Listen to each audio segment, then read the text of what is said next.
วัสดีเนาะพ่อแม่พี่น้องเนาะเงินใหม่เฮาเนาะเงินกันมันสองบ้าลังนี่ลังใหม่คักเนาะภาพนี่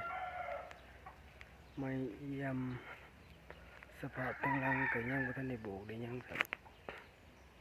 มีแอร์ติดข้างในเงินซ่านลังนี่เนาะ